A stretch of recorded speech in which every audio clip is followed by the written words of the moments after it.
Merhabalar, Keskin Keyifler kanalına hoş geldiniz. Ben Adnan. Bugün yine güzel bir tıraş, keyifli bir sohbetle beraber olacağız. Bugünkü tıraşımızda artık daha önce seri olarak devam ettiğimiz geleneksel tıraşa ilk başlayan insanların başlangıç aşamasında seçmesi gereken ürünler ve ekipmanlar serisini bitirdik.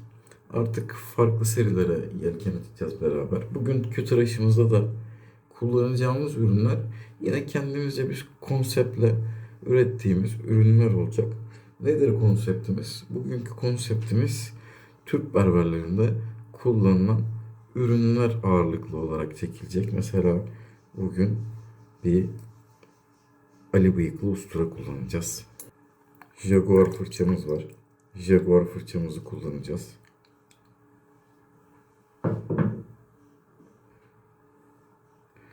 Ve şöyle içine sıcak su koymuş olduğum Arko sabunumuz var. Bunun içerisindeki sıcak suyu da tıraş öncesinde kullanacağız.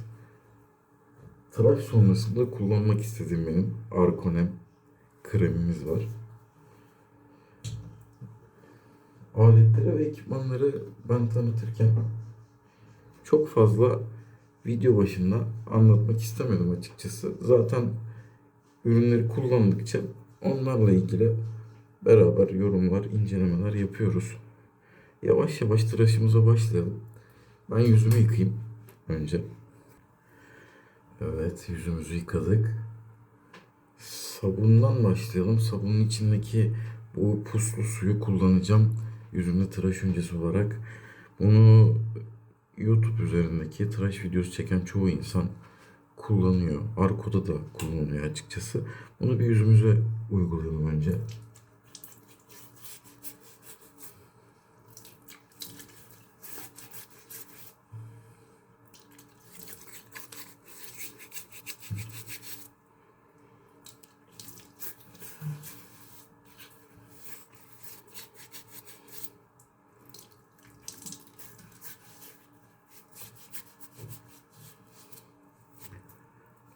Evet.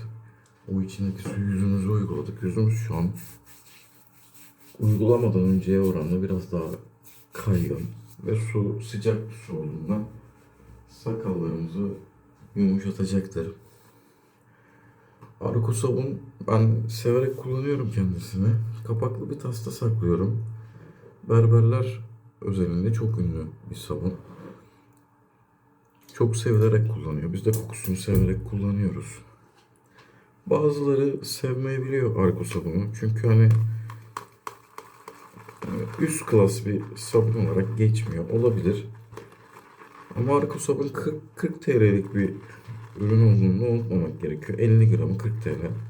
Yani 100 gram esasından bakacak olursak da 80 liraya geliyor. Bence fiyat performans olarak gayet iyi.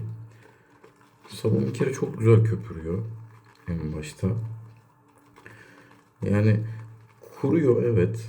Ama daha önce de kullandık. Mesela çift taraflı bir tıraş aletiyle daha önce.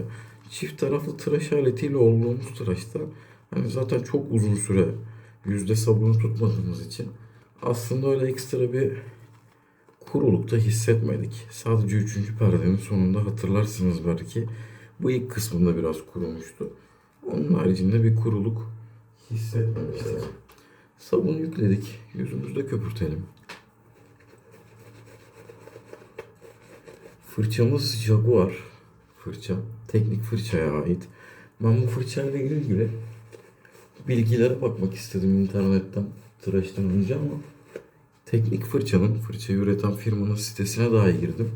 Orada bütün ürünleri teker teker hepsine ayrı bir sayfa yapmışlar ama orada bile fırçanın kıl uzunluğu, işte kıl çapı ve sapının uzunluğu hiçbir şey yazmadığı için açıkçası size bu tarz bir bilgi aktaramayacağım ama benim Jaguar'ın en sevdiğim fırçası bu Jaguar 117/24 diye geçiyor.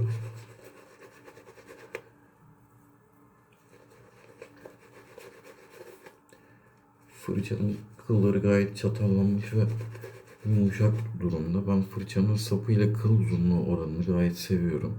Ayrıca Jaguar fırçaların böyle ortasının açılması da benim hoşuma gidiyor açıkçası.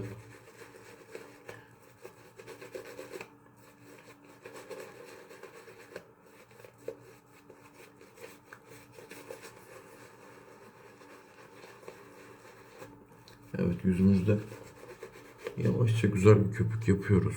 Şöyle biraz daha su alacağız. Arko sabun çünkü suyu sever. Biz de biraz daha ıslatalım.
Evet, sabun yüzümüzde çok güzel bir form aldı.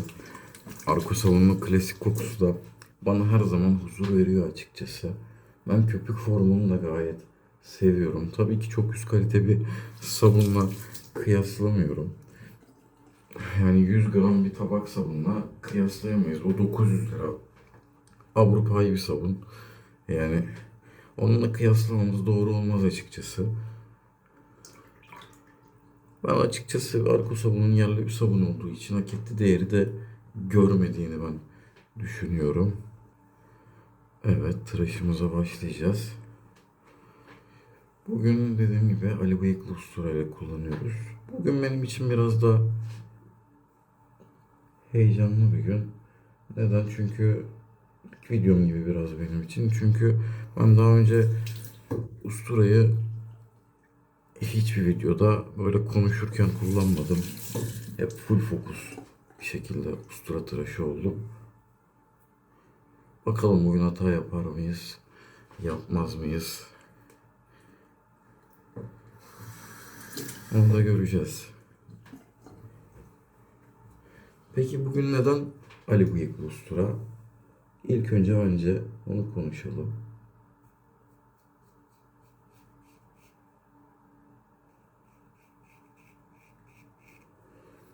Daha önce bir başlangıç serisi çektik hep beraber.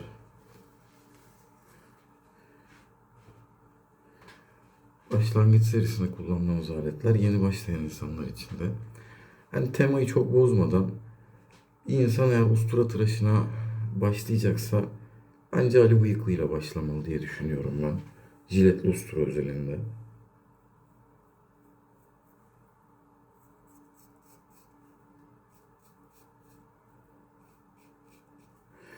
Neden jiletli ustura özelinde? Çünkü ben daha önce çelik ustura hiç kullanmadım. Belki onun için farklı anekdotlar söz konusudur. Hani onları bilmiyorum. Ben jiletli ustura kullanıyorum.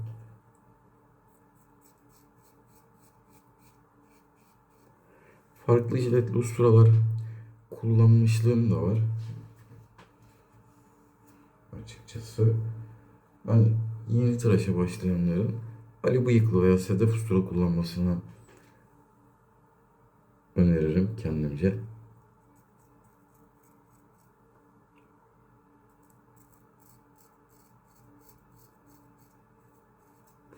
Bunun ilk sebebi bu usturanın hafif bir ustura olması.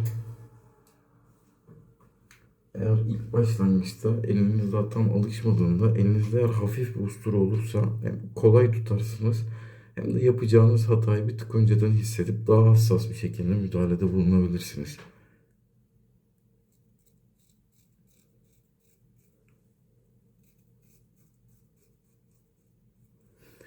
Çünkü usturanın önünde herhangi bir koruma emniyet barı yok. Dikkatli olmazsak yüzümüzü kesebiliriz. Onun için elimizin alışması lazım.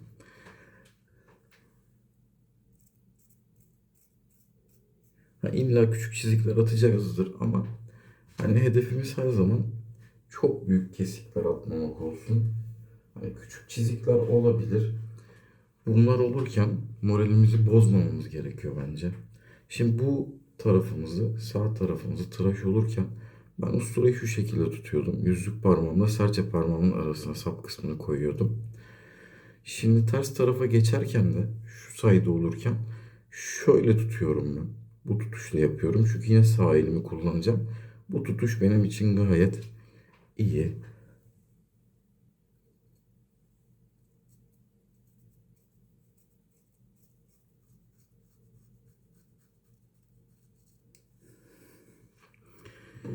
Ağız ve çene kısmında özellikle üst dudağa yakın bölgelerde elle her zaman gerdirme yapmayabiliyorum.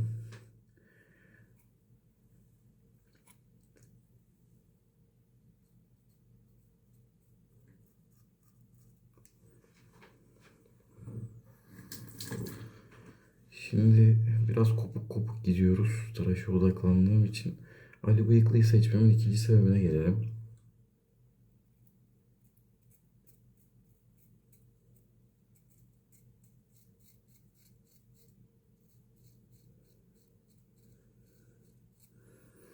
Ali Bıyıklı'yı benim seçmemin ikinci sebebi usturanın ucuz bir ustura olması.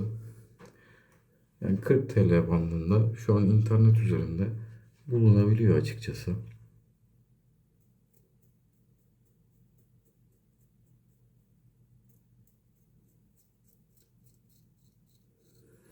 Az önce size kendi tutuşumu gösterdim ben. Usturayla. Bu bir ustura tıraşını öğretme videosu değil. Ben de berber değilim. Kendimce tıraş oluyorum, kendi keyfimce. Daha önceden yüzümü çizdim de ben. Ufak tefek kesikler de attım. Hepsi geçip gittiler. Sadece size usturayla ilgili kendi tecrübemi aktarıyorum.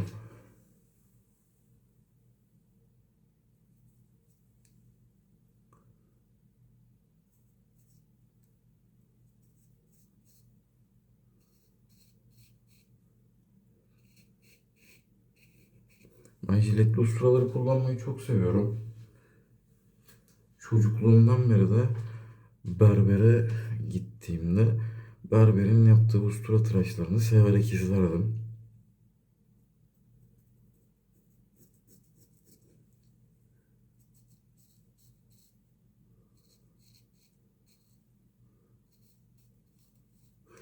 Geleneksel tıraşa başladığımdan beridir de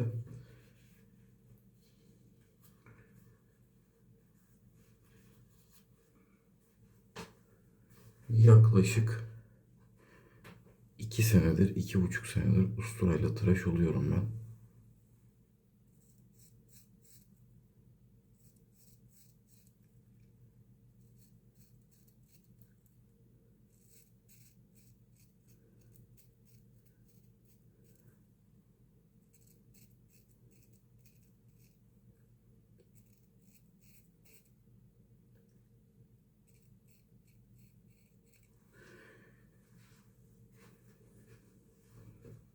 Kanalın süreci içerisinde farklı jiletli usturalarda kullanacağız.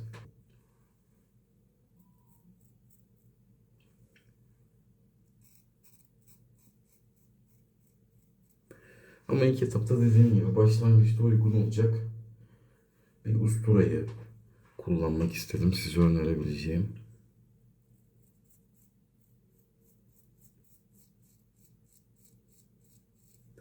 Eğer aranızda jiletli usturayla tıraş olmaya meraklı insanlar varsa, tıraş severler, bence birkaç şeyi kabullenmeleri gerekiyor. Bu bir tıraş aleti gibi değil normal bizim kullandığımız çift taraflı. Yüzünüzü kesme riski her zaman çok daha fazla.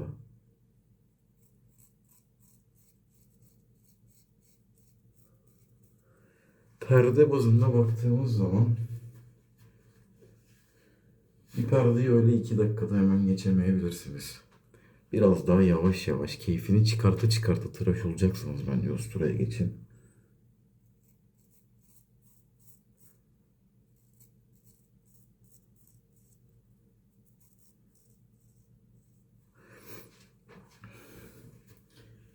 Ve şunu asla da unutmamak lazım bence.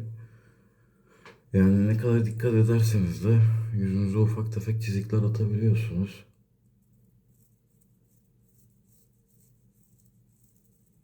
O noktada bence düşünmek lazım.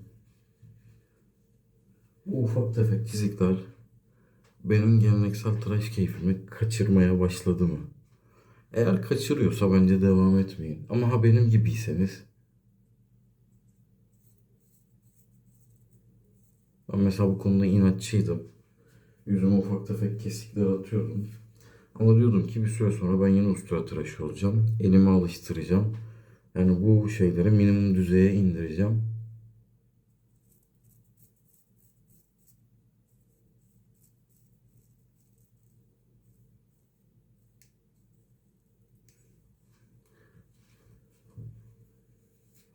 Ve bunu başardığıma inanıyorum. Yani artık daha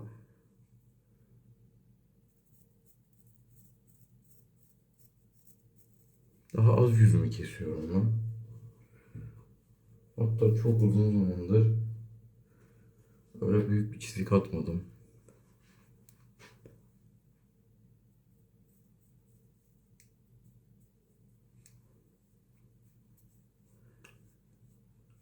Evet, tıraşın sonuna geldiğimizde ilk perdenin arka sabun kuruma yaptı. Ama gayet de güzel bir tıraş verdi. Hani yüzümüzde öyle herhangi bir jilet yanık kızarıklık yok. Ustura da gayet güzel akıcı bir şekilde kaydı. Bu arada ben bugün biraz aklım gidip kusura bakmayın. Ustura'da kullandığım jilet benim kırık permaşarp. Ben çok uzun zamandır ustura tecrübelerimde permaşarptan farklı jiletler hiç denemedim. Bir süre daha böyle gideriz. Sonra beraber farklı jiletleri de, jiletli usturaları da deneriz. Arada bir yüzümüzü yıkayalım.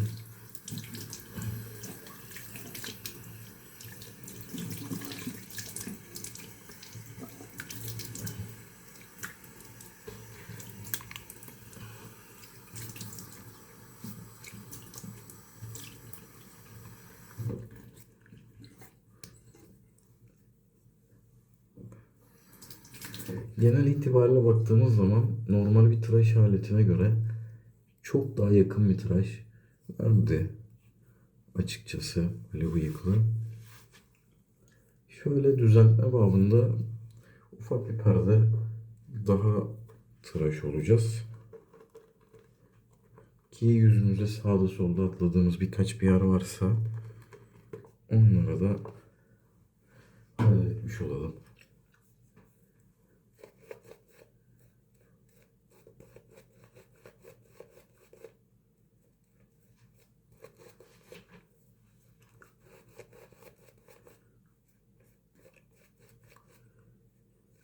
Arkosol'un gerçekten kokusu çok güzel. Eğer hani aranızda Arkosol'un kullanmayanlar varsa, özellikle tıraş yeni başlayanlar üzerinde, ama ben kullanmayayım, bu benim tıraş performansıma düşürür gibi bir düşünceye sahip birileri varsa aranızda, bence bu yanlış bir düşünce.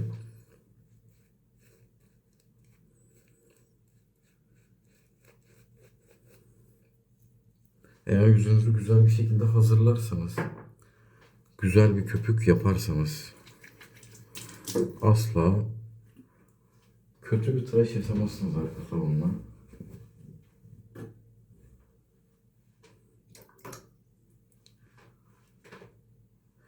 Bu sefer ben ikinci perdeye ters taraftan bu tarafa doğru başlıyorum. Arada hafif yan çekişler yapacağım.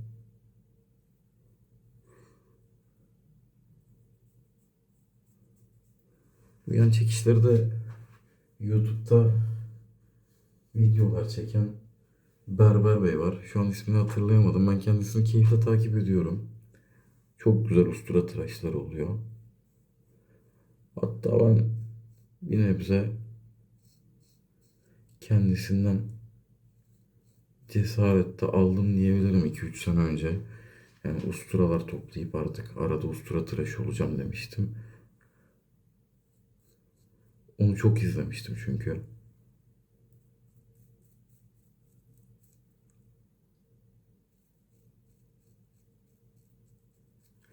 Ben de aletlerle de usturalarla da genelde dudak kenarlarıma yakın bölgeleri kesiyorum. Oralarda biraz daha dikkatli olmam lazım.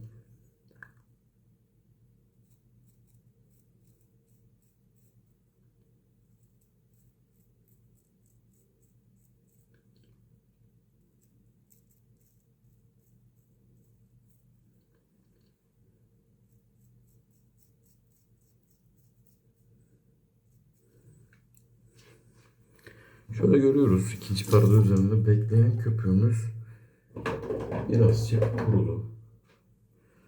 Yani kuru köpüğün üstünden jiletle geçerseniz bu sizin hatanız. Bu sabunun hatası değil asla.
Ben genelde tıraş olurken şu yan bölgelerde bazen sakal unutabiliyorum.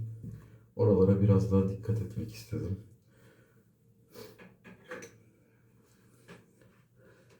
Şimdi diyelim usturayla tıraş olmaya başladınız. Yüzünüzde ufak tefek çizikler atıyorsunuz. Ben de attım ve bu konuyla ilgili yaptığım bir hatayı paylaşmak istiyorum sizinle. Şu alt tarafa şöyle biraz daha çalışacağız.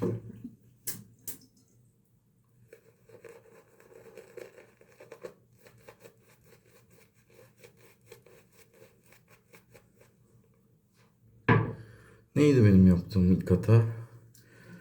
İlk zamanda yüzümü çizdiğimde, kanattığımda, ufak bir kesik attığımda modum benim çok düşüyordu. Şöyle şuralara aldık, buralara geçmeye gerek yok.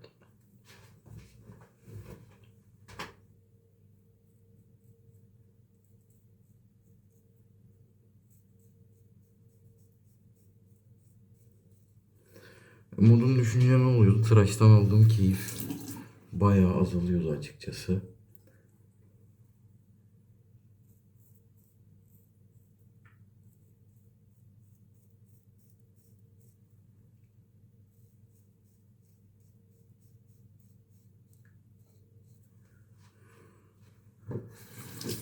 Ve aynı zamanda dikkatsizleşiyordum da.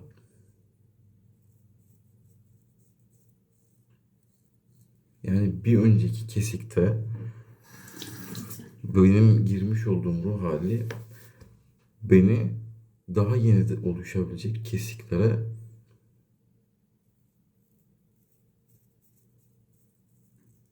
davet ediyordu. Bence bunu yapmayın. Yani yüzünüze ufak bir çizik attıysanız, o an kanıyorsa, yani isterseniz o an durdurun. Ben çok küçük bir kesikse hemen durdurmayabiliyorum açıkçası. Diyorum tıraş sonu bir şap alırım. Onu kullanırım. Durdururum. Ha, akan bir kan olabilir. Sizi rahatsız edebilir. İsterseniz orada bir tıraşı yarıda bırakın. Hemen oraya bir müdahale edin 2 dakika. Sonra tıraşınıza kaldığınız yerden devam edin. Ama bu sizin moralinizi düşürmesin. Çünkü bu tarz şeylerin olması çok normal.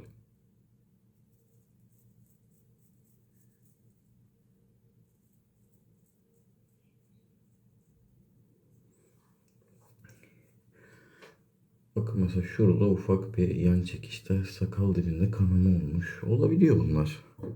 Yani bunlar tıraşın doğasında var. Muhtemel şeyler.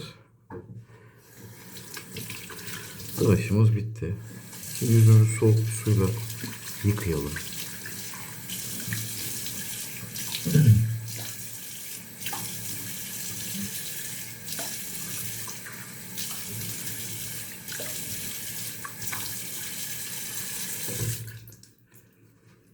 Ara ara kadrajdan çıktım ben.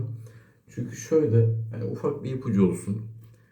Ben şöyle bir kağıtta köpükleri sildim havluyla. Neden suya tutmadım? Havluyla sildim. Sürekli olarak usturayı ıslattığınızda sonra yüzünüze götürdüğünüzde usturanın üstündeki direkt su yüzünüze dökülüyor ve köpüğün aşağıya doğru süzülmesine sebep oluyor. Bu da sizin keyifli bir tıraş olmanızı engelleyebilir.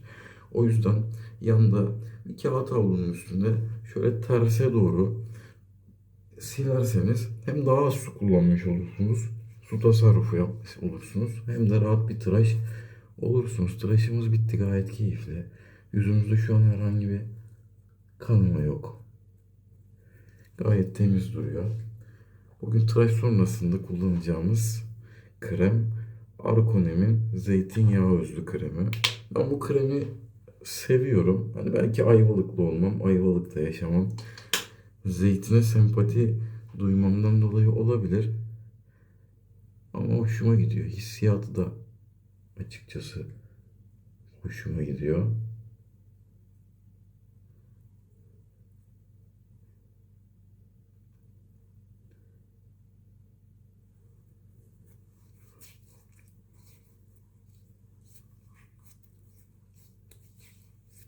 Direkt ıslak yüzü uyguluyorum ben. Sonra hafif üstünden siliyorum.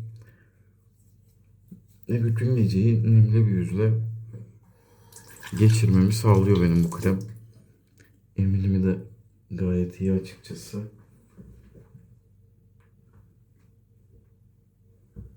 Evet, bence tamamdır. Tıraşımızın sonuna geldik. Bundan sonra farklı tıraş aletleri, farklı fırçalar, farklı usturalar, farklı sabunlarla beraber olmaya devam edeceğiz. Videoyu izlediğiniz için teşekkür ederim. Herkese keyifli bir gün, keyifli bir akşam diliyorum.